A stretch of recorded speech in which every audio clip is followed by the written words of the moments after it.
10月1號，加拿大星島焦點新聞：加拿大多個省份今日上調最低工資。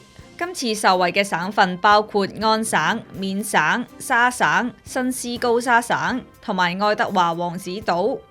調整幅度普遍與當地嘅消費物價指數掛鈎，以反映通脹水平。經過調整後，安省嘅最低工資將會增加4毫至每小時17.6。新斯高沙省同愛德華王子島同樣會增加至每小時16.5。緬省則會增加2毫至每小時16蚊，沙省就增加至每小時15.35。全國其他省份早前都已經落實咗調整。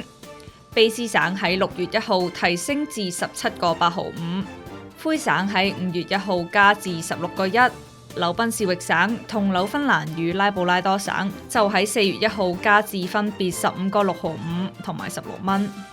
相比之下，亞省自2018年起將最低工資由每小時13.6上調至15蚊後，至今7年未有再調整，成為全國最低。